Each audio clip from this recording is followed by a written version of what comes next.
Hi everyone and welcome back. Today I'm going to be sharing with you all my coconut banana bread recipe. It's just a twist on my classic banana bread, but I promise you all it's easy to make and it's so satisfying. Start by combining your dry ingredients. So I have my spices, my leavening agents, salt, and I'm adding that to my all-purpose flour along with some ginger powder and cardamom powder, or as we say in Trinidad, elaichi. Now I'm going to give this a mix and set this aside. You can sift it if you like to.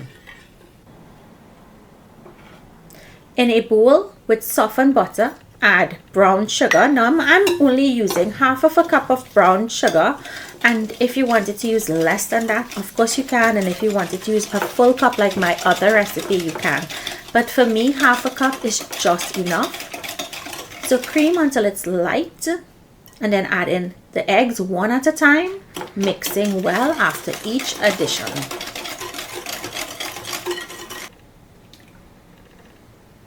Mix, mix, mix until it's well incorporated.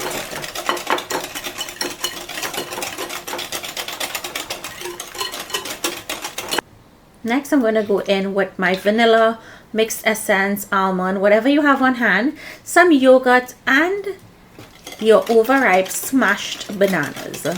I'm using 2 bananas here. Of course, you can add up to 4 bananas in this recipe. Add in your dry ingredients and mix this in with some coconut shreds. I'm using sweetened coconut shreds and some pecans.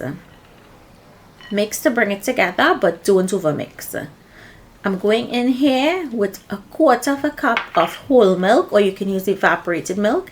If your batter is still really thick, add some more milk until it turns into this consistency you see here.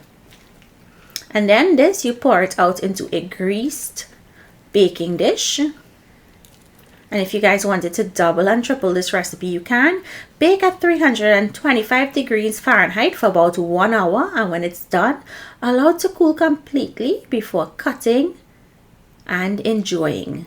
Give this recipe a try. I promise you it's not overly sweet. It's the perfect balance of everything you need in a banana bread. Thank you for watching. I hope you like and subscribe, and I'll see you in my next video.